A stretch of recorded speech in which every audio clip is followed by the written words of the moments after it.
अच्छा, अगर मैंने सॉफ्टवेयर में सेल इनवाइस बनानी है तो वो मैं किससे बना सकता हूँ ना। सिंपल, मेरे मेन डैशबोर्ड पे भी ये सेल का आइकन है।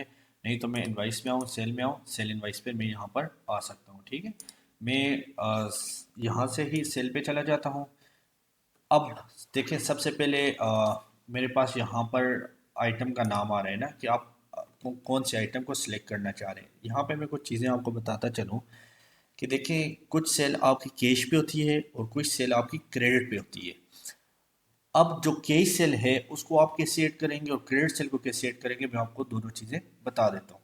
कैश सेल के लिए आप ये टॉप में ये जो ऑप्शन है ना, इसको कैश पे ही रहने देंगे।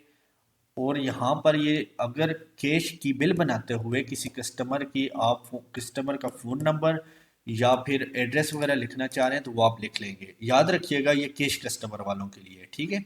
क्रेडिट कस्टमर वालों के लिए ये ऑप्शन नहीं है। तो आपने अगर कुछ भी उसकी डिटेल डालनी है तो आप डाल देंगे। देन नीचे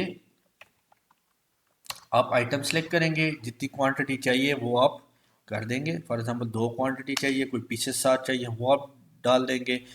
अच्छा, यहाँ पर अच्छा, इसकी मैं मज़ीद डिटेल आपको नेक्स्ट वीडियो में बताऊंगा। हर एक कॉलम का आपको मैं हर एक कॉलम की आपको मैं कंप्लीट डिटेल बताऊंगा, ठीक है। अगर कोई जीएसटी वगैरह है वो आप लगाना चाहें, डिस्काउंट वगैरह हुआ वो लगाना चाहें। ये जो डिस्काउंट आया हुआ है ये बाय डिफ़ॉल्ट जो मैंने प्रोडक्ट ऐड करते वक्त लगाया था ये वो है।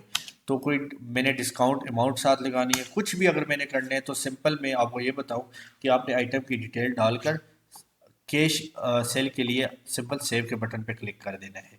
अब यहाँ पर एक चीज़ है कि देखें, हो सकता है कि ये जो अमाउंट बनी है 3088 रुपये की, इसमें से कुछ अमाउंट आपको बैंक में मिल रही हो और कुछ कैश में मिल रही हो ना। तो आप यहाँ पर ये देखें, नीचे एक आपको ऑप्शन मिलता है बैंक का, यहाँ पे क्लिक करेंगे। अगर सारी की सारी कैश जो अमाउंट है वो बैंक में मिल रही है तो आप यहाँ से बैंक सेलेक्ट कर देंगे कोई भी, और यहाँ पर अमाउंट लिख लेंगे एक चीज़। अगर इसमें से कोई हाफ आपको मिल रही है बैंक में, फॉर एग्जांपल 2500 आपको यहाँ पे मिल रही हो, 588 रुपये यहाँ पे मिल रही है, तो आप यहाँ पर इस तरह मल्टीपल बैंक मेथड भी यूज़ कर सकते हैं, ठीक है। मैं इसको क्लियर कर देता हूँ यहाँ से।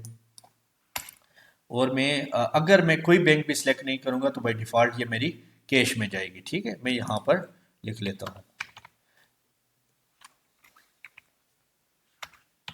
अच्छा, यहाँ पर अगर कोई मैंने बिल पे रिमार्क्स लिखने हैं मैं यहाँ पे लिख सकता हूँ।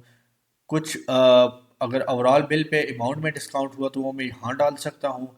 परसेंटेज में हुआ, यहाँ कोई ट्रांसपोर्ट चार्जेस हुए, अदर चार्जेस हुए, कोई एडवांस टैक्स हुआ तो वो मैं सारी चीज़ें यहाँ पे डाल के, अगर मैं सेव के बटन पे क्लिक करूँगा तो मेरी बिल जस्ट सेव होगी, प्रिंट नहीं निकलेगा।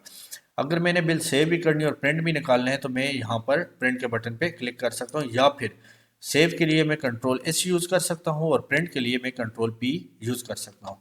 अच्छा, ये टॉप में आप देख सकते हैं, यहाँ पे आपको ये बता देता है कि टोटल जो आइटम आप सिलेक्ट करते हैं उसका आपको स्टॉक भी बता देता है और उसकी परचेज प्राइस भी आपको सॉफ्टवेयर बता देते हैं।